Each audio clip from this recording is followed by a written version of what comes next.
Do you know what the world needs? Interesting thought.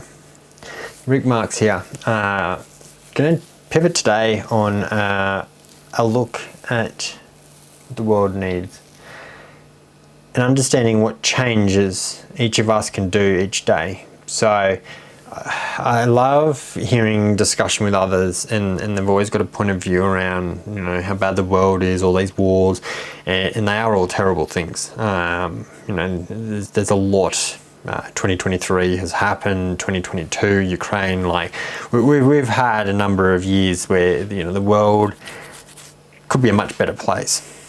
But did you know that there's one thing you can change, one thing I can change, and that's what we do today and what we do tomorrow. And we can make those small changes, which has a ripple effect. So I don't know if you have ever thrown like a pebble into like a lake, and the best is when it's dead still and you see all the ripples. Now that can be like the change that you need to do. Now, I've started journaling, and I've found that it's really good for me just to kind of, I guess, vomit my thoughts and stuff onto a page. Feelings, thoughts, ideas, everything. I just get them out of my head, and it actually makes me feel a lot lighter, makes me feel a lot clearer. And it helps me to gain focus as well towards, you know, what I need to actually get done. And in doing that, it helps you to also internally reflect. So if you're not already doing a journal, I have noted that I think on the Apple, with the latest few upgrades of the OS, they've now put a journal app on their package. If electronic works for you, I prefer handwriting and doing the paper version. But by getting the thoughts out and understanding and processing the thinking and what's going on, it helps you, I guess, work out what needs to change.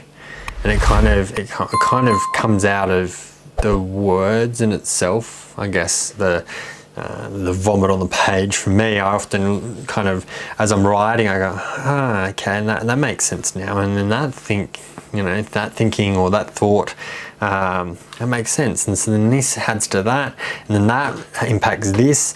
And it kind of helps you, I guess, start to consolidate. And I've talked about it before, the puzzle. And I guess we're a smaller puzzle in our own world to, you know, the puzzle I've previously talked about in the workplace, being the piece of puzzle in the work. But we are our own puzzle, and understanding all the pieces and how it all goes together. And this is where, again, some people, they have a really good understanding of their purpose and what they need to be doing. And that's, I guess, what then makes them in turn successful, because of like this rippling effect. Once you can start to actually understand what your picture of your life and how it's supposed to look, then that actually will then help you to in turn have, I guess, the cardboard box, or you've got enough pieces of the puzzle because you've determined enough detail, you've got enough puzzle pieces joined together that you can make out what is missing, if that makes sense.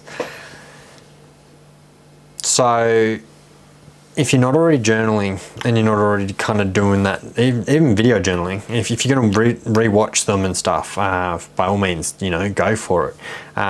It's another fantastic way for you to, I guess, get your vomit out.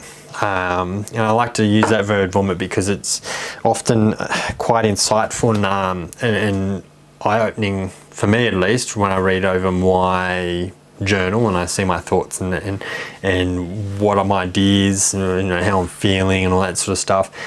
It's like vomit. Some of it is quite confronting and kind of like, wow, actually I've never realized that, you know, aspect before. But I also don't journal religiously, which could be good or it could be bad. I find that by just allowing, I guess, it to do its own thing, there are days I may go without it for a couple of days, and then, you know, I'll get a succession of a number of days because I get a number of thoughts, a number of ideas, or I'm also at a point where I just need to I suppose, let the vent off. So open out the diary or the journal, and I get that out, and that allows that. I don't feel like every day at 5 o'clock or every day at 6 o'clock I need to sit down and talk about my day. But yeah, each person has their own way to process it and to do it. But I suggest if you don't already do it, something to put into your new year. You may find, like myself, have it there and know it's there and use it where you need to use it, and really gain from it, because it's a great tool if you can harness it. So if you can understand what your change is and what you can do today and tomorrow in your life as a small change, that ripple effect, you can change then others around you by being a person of influence. You can then change groups of people. You can, like I say, you can smile at a person as you're walking into work that, normally you're too busy thinking about the meeting and how it's going to go and what you need to say and how it's all going to play out and how you need this sale because, you're going to be on notice or whatever is going on. By changing that perspective and realizing that just to change your own mentality, your own perspective, that in itself has a ripple effect, and others can grow and learn and be influenced by that. Reduce the negativity, and you can actually change it by numerous things. If you've been touched by it, if you've got ideas, chuck them in the comments. If you're wanting to hit subscribe, you're enjoying my content that I'm delivering, hit the bell notification so you get the notice at 9 a.m. Monday to Friday, Australian Eastern Standard Time. New video will come out every day. New thoughts, new ideas, personal, business. I've got lots of content still to come. So if you've enjoyed it, thumbs up. Until tomorrow morning at 9 a.m. You have a good day, and thanks for watching.